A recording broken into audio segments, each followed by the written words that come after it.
Right, so one of the two that I picked up yesterday it is not without its issues, and it's currently not in a working state. So it was picked up from Barnsley.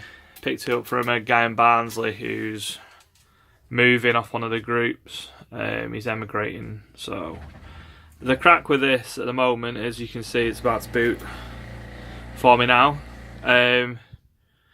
There we go, it's booted. So it's not currently got the right ROMs in it, so I've actually stolen my Give Us a Break ROMs to fire into this. It's quite a tidy cabinet. It's not a particularly old machine either, to be fair.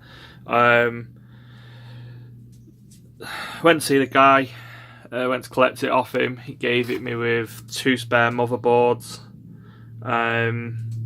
In terms of like what was up with it, it took me a little bit of messing about and a few messages here and there to kind of figure it all out, but it's one of them that I've sort of self-diagnosed eventually. So what I did is I took a working Impact 3 main board, one of my own, and banged it into this.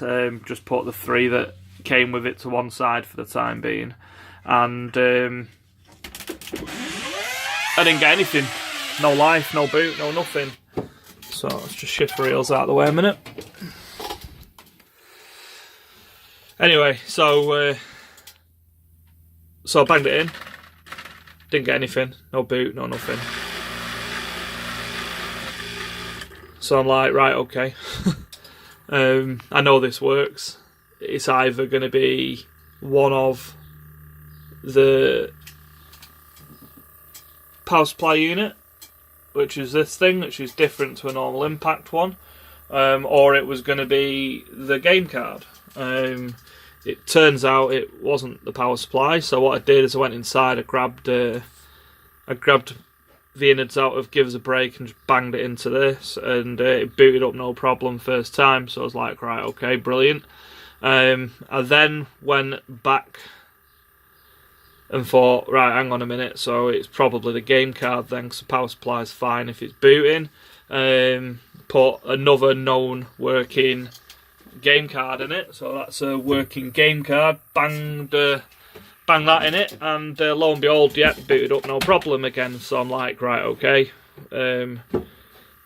with Give Us a Break ROMs in, of course. So I thought, right, alright, so I had a couple of conversations with Magic. He told me to clean up all of the legs, so I've got fiberglass pen on it, cleaned up all of the legs on the chips, and pissed around with it, assuming it was the game card rather than the ROMs still. Then I put the original ROMs in and didn't get anything, so I kind of knew at that point what the fault was likely to be, that it was actually the ROMs that were at fault, that burnt out. When I did take them off the game card that they were on, one of the sound chip legs had been bent right over. It's the second one in 2 days I've found like that.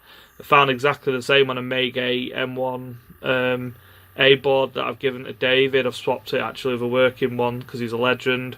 And that one, the GAL chip had been out of it, and one of the legs had bent over and it was touching another one, and it was like never going to boot anyway, but I reckon he'll get that booted in no time.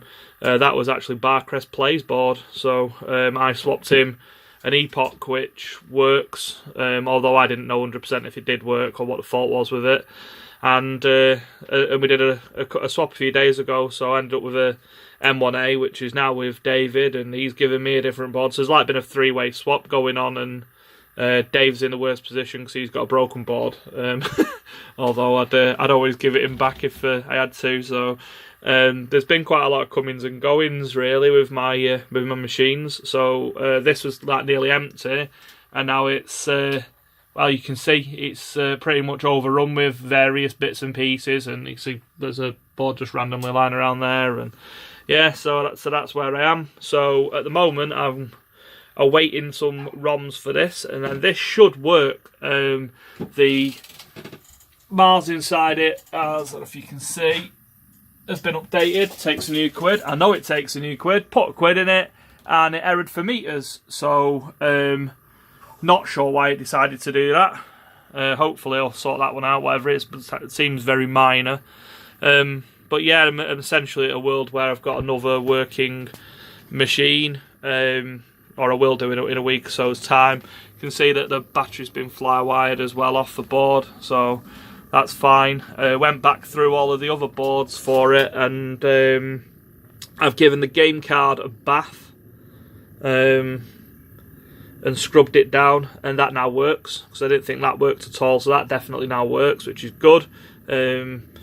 And of the 3 main boards, one works. That is currently sat in Give Us a Break at the moment. The second one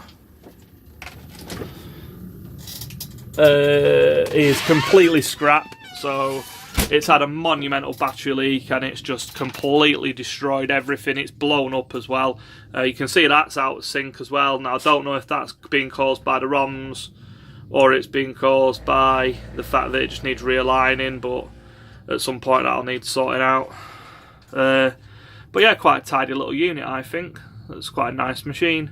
I'm not planning to keep it long term. Like, it's quite similar to Give Us a Break in lots and lots of respects, I suppose. But I'll keep it for a bit, and then I'll do a video or 2 of it on, and then I'll vlog it on, I guess, and it'll be somebody else's. But yeah, I mean, there's not loads to do. If you look on the floor there that I've ripped out of it, I've got every decal kit, so I can put it on whatever I want, and it'll be a good machine. Like, it is a good machine anyway. It's not boring. Like, I played this not so long ago in a conservative club when I went for a snooker match, so, you know, it's still about, so it's not a terrible, like, old unit. It's a pretty cool machine. It's just one that when you've got something very, very similar, I don't see the point of having 2.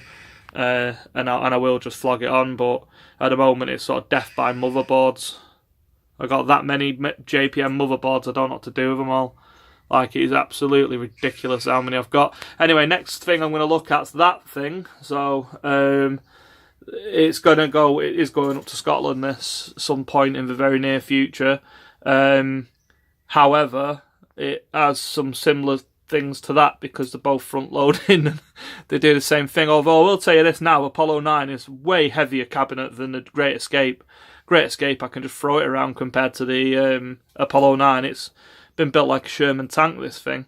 But I will try and get a video of this on before it goes, because it is quite a cool little unit, and it's one you don't see very many of these now. So I've got a working game card for it. I've got a working motherboard for it, and we'll have a little play around with it, and we'll see if we can get this running as well. But they both have, ironically, exactly the same fault with them. So the only fault that they've got is that the hoppers don't work. So it is one of either the hopper or the hopper driver board that's causing the fault. I'm not sure where my money's on at the moment, but I'm going to swap all the bits around and see if I can figure it out from them. Anyway, hope you enjoyed the quick update, and that's all it really is a quick update. It's definitely not Give Us a Break. Cheers, thanks for watching.